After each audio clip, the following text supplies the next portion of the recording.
Bismillahirrahmanirrahim. Rabbi shrah li sadri wa yassir li amri wahlul 'uqdatam min lisani yafqahu qawli. Rabbi zidni ilma warzuqni fahma.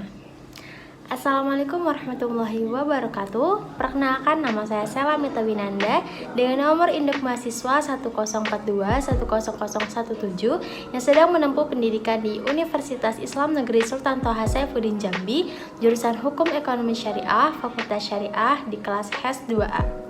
Tujuan pembuatan video kali ini adalah sebagai pemenuhan tugas ujian akhir semester dengan mata kuliah membaca teks Arab oleh dosen pengampu Pak Kamal Fatoni, Shum MH. Sebelumnya, materi yang saya pilih kali ini adalah materi mubtada dan khobar beserta naat dan man'ut. Berikut penjelasannya. Nah, sebelum masuk ke penjelasan lebih lanjutnya, ada sebuah tips atau hal yang perlu kalian ketahui dalam mempelajari mubtada dan khobar beserta naat dan man'ut, yaitu mubtada dan khobar itu diibaratkan sebuah pasangan, sementara naat dan man'ut itu diibaratkan dengan sahabat. Mengapa diibaratkan sebagai pasangan? Karena di mana ada mubtada pasti ada khobar, dan di mana ada khobar pasti ada mubtadanya. Jadi makanya selalu berdua dan selalu bersama-sama, diibaratkan sebuah pasangan. Kalau untuk sahabat, naat dan man'ut, mengapa? Karena biasanya sahabat itu terkadang ada yang sampai dikira orang itu mirip banget saking lempelnya, saking selalu bersamanya gitu. Jadi makanya naat dan man'ut ini juga sahabatan, selalu bersama, tapi beda dengan mubtada dan khobar. Nah, apa bedanya? Mari kita bahas.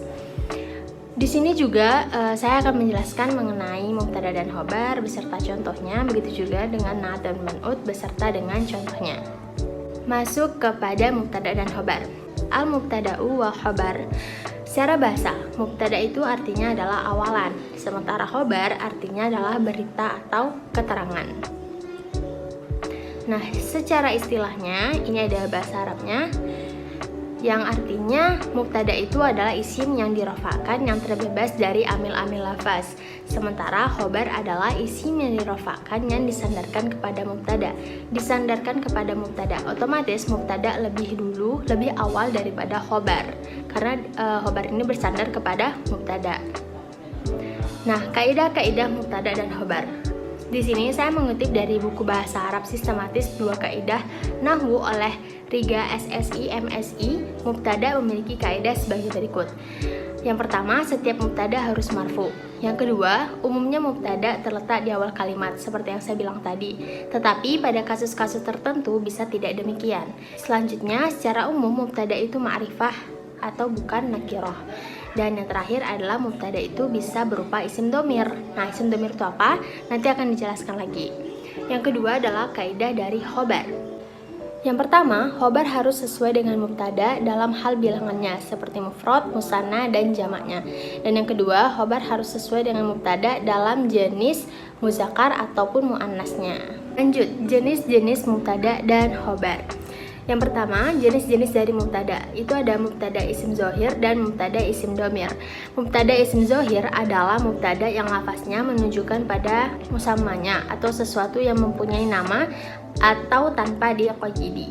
Contohnya seperti Muhammadun Qaimun, seperti yang tertera pada PPT. Yang kedua adalah mubtada isim domir, yaitu mubtada yang terdiri dari domir munfasil atau kata ganti yang terpisah. Mubtada isim domir ada 12, yaitu ana, saya, nahnu, kami, kita, dan lain-lain. Contohnya ana thalibun, saya pelajar. Khobar itu ada 2 juga. Khobar yang pertama adalah khobar mufrad, artinya khobar yang tidak berupa jumlah atau kalimat atau sif jumlah. Contohnya Muhammadun hasanun, Muhammad itu baik. Nah, yang kedua, khobar ghairu mufrad. Khobar yang bukan dari mufrad. Ada 4 macam khobar ghairu mufrad, yaitu dzaraf, jar majrur, jumlah fi'liyah, dan jumlah ismiyah. Contohnya Muhammadun indika, artinya Muhammad di sisiku. Ini ada sedikit tips lagi, yaitu rumus membedakan mubtada dengan yang lain. Yang pertama, setiap kalimat yang diawali dengan isim ma'rifah dan setelahnya ada isim nakiroh, maka dapat dipastikan bahwa kalimat tersebut adalah susunan dari mubtada dan khobar.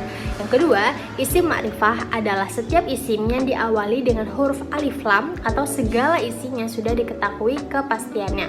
Contohnya al-madrasah, ada alif lam di awalnya. Dan yang terakhir adalah isim nakiroh, isim yang masih umum dan merupakan kebalikan dari isim ma'rifah. Nah, untuk penjelasan yang pertama tadi sudah bisa terjawab karena di nomor 2 dan ketiga ada pengertian isim ma'rifah dan isim nakiroh. Baiklah, kita masuk ke materi yang kedua, yaitu na'at dan man'ut. Nah, na'at dan man'ut ini secara bahasa, na'at adalah sifat dan man'ut adalah yang disifati. Secara istilahnya, na'at itu mengikuti yang disifati pada keadaan rofaknya, nasabnya, khofatnya, ma'rifatnya, dan nakirohnya. Nah, lanjut mengenai jenis-jenis dari ma'rifah. Ada 5. Yang pertama isim domir atau kata ganti. Contohnya seperti ana, anta, huwa. Lalu yang kedua ada isim alam atau nama. Contohnya Ahmad, Jam'i, Sheila. Yang ketiga ada isim mubham atau kata tunjuk seperti haza atau hazihi. Yang keempat, isim yang ada alif lam. Contohnya ar-rajulu, Al-Quran, Al-Madrasah. Yang kelima, apa-apa yang diidhofkan kepada salah satu dari yang keempat. Selanjutnya adalah mengenai nakiroh. Nakiroh atau kata umum adalah setiap isim yang tersebar atau beraneka ragam pada jenisnya, tidak tertentu pada sesuatu apapun. Dan untuk memudahkannya, nakirah itu adalah setiap yang dapat menerima alif lam, yang ada alif lamnya. Contohnya seperti yang udah tertera di PPT, ada qala rajulun karimun. Nah, rajulun dengan karimun itu sama-sama tanwin di lamnya dan di mimnya. Jadi di mana awalnya sama, di akhirnya juga sama.